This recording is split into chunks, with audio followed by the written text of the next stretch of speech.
கத்திரிக்காவை பொடியாக எப்படி கறி பண்ணுறதுன்னு பார்க்கலாம். கத்திரிக்காவை நல்லா அலம்பிட்டு தண்ணி போக தொடச்சிட்டு அதுக்கப்புறம் இந்த மாதிரி கட் பண்ணி எடுத்துக்கோங்க. துளி கூட தண்ணி இருக்கக்கூடாது. அதுக்கப்புறம் ஒரு இருப்புச்சட்டியில் ஒரு 1.5 டேபிள் ஸ்பூன் எண்ணெய் விட்டுருக்கேன். அதில் கொஞ்சமாக கடுகு போட்டுக்கலாம், கொஞ்சமாக உளுத்தம்பருப்பும் போட்டுக்கலாம். நான் எப்போவும் யூஸ்வலாக உடச்ச உளுத்தம்பருப்பு போடுவேன். என்கிட்ட ஆயிடுத்து இப்போ, அதனால் முழு உளுத்தம்பருப்பு கொஞ்சமாக போட்டுருக்கேன். கடுகு நல்லா பொரியட்டும், உளுத்தம்பருப்பு கொஞ்சம் செவந்து வரட்டும். ஒரு ஸ்பூன் பெருங்காயப்பொடி போட்டுக்கலாம். அதே ஸ்பூனால் ஒரு ஸ்பூன் மஞ்சப்பொடி போட்டுக்கலாம். அதுவும் நல்ல எண்ணெயில் வறுபடட்டும்.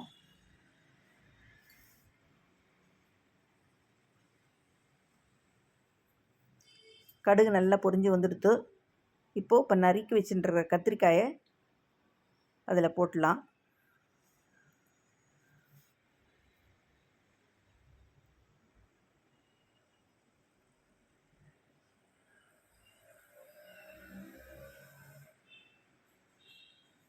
இப்போ எல்லாம் மிக்ஸ் ஆகிற மாதிரி நல்லா கிளறி விட்டுக்கலாம்.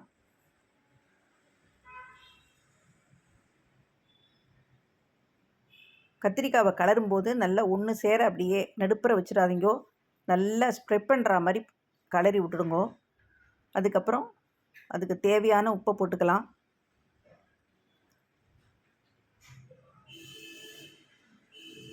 அதையும் நல்லா மிக்ஸ் பண்ணிவிடுங்கோ. நான் எப்படி வைக்கிறேன் பாருங்க கத்திரிக்காயை, அந்த மாதிரி பண்ணிக்கோங்கோ. அதுக்கப்புறம் ஒரு தட்டை போட்டு மூடிட்டு ஒரு 5 நிமிஷம் கழித்து திறந்து பார்த்தீங்கன்னா இந்த மாதிரி வெந்திருக்கும். ஒன்றோடு ஒன்று ஒட்டாமல் எப்படி வந்திருக்கு பாருங்கோ. ரொம்ப நாள் வேக விட்றாதீங்கோ. வேக விட்டேன்னா குழஞ்சி போயிடும். ஒரு 5 நிமிஷம் போகிறோம். பொடியாக நறுக்கி இருக்கிறதுனால சீக்கிரமாக வெந்து போயிடும். இப்போது இதுக்கு தேவையான மிளகாப்பொடி போட்டுக்கலாம். தனி மிளகாப்பொடி தான் போடுறேன்.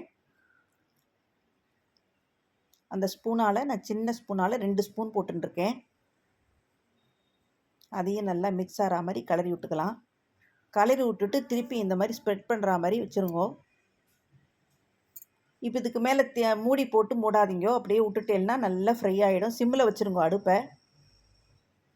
அதுக்கப்புறம் சின்ன ஸ்பூனால் ஒரு ஸ்பூன் அரிசி மாவு போட்டுக்கிறேன்.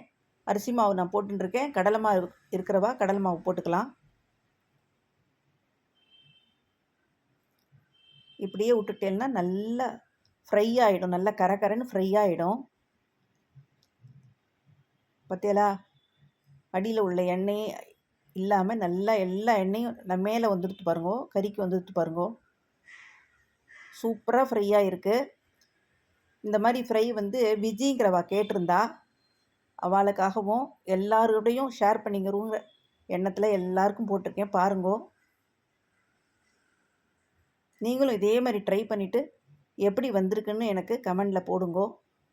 மறக்காமல் சப்ஸ்கிரைப் பண்ணிவிடுங்கோ. எப்படி இருக்குது பார்த்தீங்களா, நல்லா கரன்னு சூப்பராக வந்திருக்கு. இந்த வீடியோ உங்களுக்கு பிடிச்சிருந்தா உங்களோட ஃப்ரெண்ட்ஸ் அண்ட் ஃபேமிலிக்கு ஷேர் பண்ணுங்கோ.